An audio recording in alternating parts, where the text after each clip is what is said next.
2월 11일 토요일 5,000명을 먹이시다란 제목으로 마태복음 14장 13에서 21절의 말씀입니다. 사랑의 하나님 감사합니다. 오늘도 말씀 묵상의 시간을 허락하심에 감사합니다. 이 시간을 통하여서 하나님의 말씀이 들리고 복음이 들려지기 원합니다. 말씀대로 믿고 살고 누리는 인생이 되게 하시며 이 시간에도 함께하여 주시옵소서. 감사드렸고 예수님의 거룩하신 이름으로 기도드립니다. 아멘. 본문의 말씀입니다. 예수께서 들으시고 배를 타고 떠나사 따로 빈들에 가시니 무리가 듣고 여러 고을로부터 걸어서 따라간지라. 예수께서 나오사 큰 무리를 보시고 불쌍히 여기사 그 중에 있는 병자를 고쳐주시니라. 저녁이 되매 제자들이 나와 이르되 이곳은 빈들이요 때도 이미 저물었으니 무리를 보내어 마을에 들어가 먹을 것을 사 먹게 하소서. 예수께서 이르시되 갈 것 없다. 너희가 먹을 것을 주라. 제자들이 이르되 여기 우리에게 있는 것은 떡 5개와 물고기 2마리뿐이니이다. 이르시되 그것을 내게 가져오라 하시고 무리를 명하여 잔디 위에 앉히시고 떡 5개와 물고기 2마리를 가지사 하늘을 우러러 축사하시고 떡을 떼어 제자들에게 주시매 제자들이 무리에게 주니 다 배불리 먹고 남은 조각을 12바구니에 차게 거두었으며 먹은 사람은 여자와 어린이 외에 5,000명이나 되었더라. 아멘. 도움말입니다. 13절에 따로 빈들에 가시니라는 누가복음에는 따로 벳세다라는 고을로 떠나가셨다라고 더 상세히 기록되어 있습니다. 떡은 보리떡으로 가난한 자들이 먹던 값싼 빵을 말합니다. 축사하다는 축복하고 감사하다. 식사 자리에서 축사, 즉 감사를 드리는 것은 당시 유대인의 관례였습니다. 21절의 5,000명은 성인 남자의 수만 집계한 것으로 여자와 어린이를 합하면 그 수는 훨씬 많았을 것입니다. 본문 요약입니다. 예수께서 세례 요한이 죽은 소식을 듣고 떠나시니 큰 무리가 따라옵니다. 예수님은 그들을 불쌍히 여기셔서 그 중에 있는 병자를 고쳐주십니다. 따라온 무리를 먹이시고자 제자들이 가져온 떡 5개와 물고기 2마리를 축사하시고 나눠주시니 5,000명이 먹고도 남습니다. 오늘 중보기도는 주를 믿는 부모들이 주님의 풍성한 은혜로 사람들에게 나누어 줄 것만 있는 인생을 살게 하옵소서. 아멘. 본문 해설입니다. 첫 번째, 불쌍히 여기사 13에서 14절의 내용입니다. 헤롯이 세례 요한을 죽였다는 소식을 들으신 예수님이 제자들과 빈들로 떠나시자 많은 무리가 그 소문을 듣고 예수 앞으로 모여듭니다. 예수님은 목자 없는 양과 같은 큰 무리를 보시고 불쌍히 여겨 그 중에 있는 병자들을 고쳐주십니다. 여기서 불쌍히 여기셨다는 말은 창자가 끊어질 듯이 아프게 여기셨다는 의미입니다. 복음의 본질인 사람을 불쌍히 여기는 마음이 있어야 비로소 고침이 필요한 사람들이 보이고 그들에게 어떻게 다가가야 할지 지혜가 생깁니다. 적용 질문입니다. 오늘 내가 불쌍히 여기며 주께 고침을 받도록 도와야 할 사람은 누구입니까? 두 번째, 제자들에 대한 15에서 17절의 내용입니다. 예수님은 무리를 먹이시고자 제자들에게 너희가 먹을 것을 주라고 명하십니다. 그러나 제자들은 예수님이 수많은 이적과 능력을 행하시는 것을 직접 보았음에도 문제 앞에서 안 될 이유만 내세웁니다.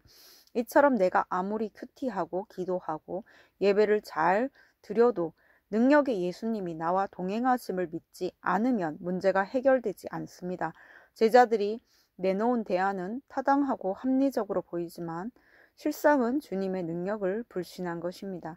힘든 환경에서도 회피하지 않고 끝까지 말씀을 신뢰할 때 주님이 행하시는 구원의 일에 참여하게 됩니다. 적용 질문입니다.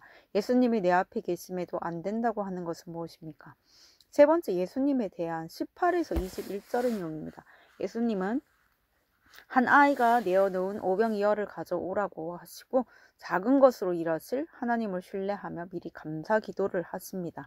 이처럼 가져오라 하시면 가져가고 앉으라 하시면 앉는 순종으로 내 생각과 계산을 내려놓고 가면 그 다음은 먹이시는 것은 예수님이 하십니다.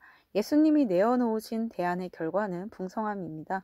이처럼 주고 또 주는 풍성함의 은혜로 많은 사람을 살리며 나누어 줄 것만 있는 인생은 주께서 나의 최소한의 순종에 기름 부으시고 연약한 나를 통해 역사하시는 인생입니다. 적용 질문입니다. 내 가정을 살리고자 주께 드려야 할 오병이어는 무엇입니까? 오늘 기도하기는 무리를 불쌍히 여겨 영육간에 먹이신 예수님의 모습을 담기 원합니다. 여전히 내 문제에 빠져 제자들처럼 안 되는 이유만 나열하는 저를 불쌍히 여겨주옵소서.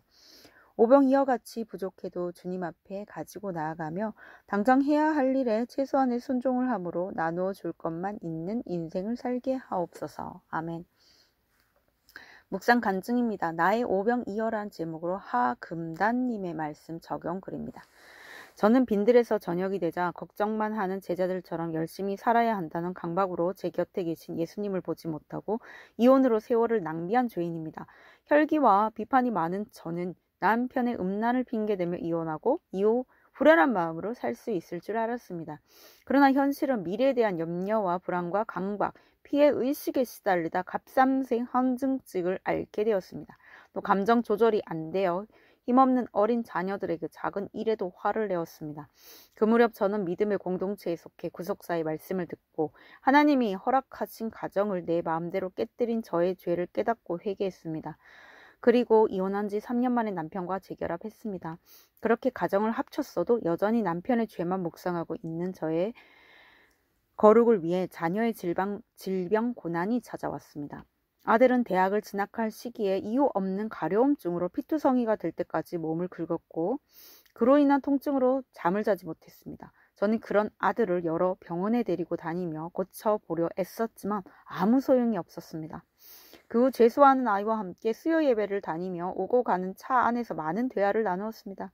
어느 날 아들은 사춘기 때 아빠를 버린 엄마가 너무 미웠고 엄마가 자신도 버릴까봐 두려워서 뜬 눈으로 밤을 지새웠다고 이야기했습니다. 저는 아들의 고백에 하염없이 눈물을 흘리며 진심으로 사과했습니다.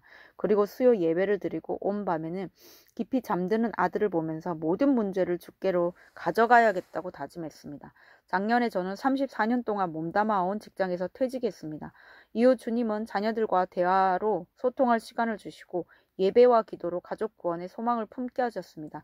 이제는 이혼과 재결합, 자녀 질병의 오병이어를 주께서 가져오라 하시며 가져가고 앉으라 하시며 앉는 순종으로 사람들에게 나눠줄 것만 있는 인생을 살길 소망합니다. 이분에 적용하기는 퇴직 후 찾아온 50견을 치유하고자 매일 1시간씩 운동하겠습니다. 자녀들의 눈높이에 맞춰 대화하고 아직 믿지 않는 친정 식구들을 위해 기도하겠습니다. 입니다.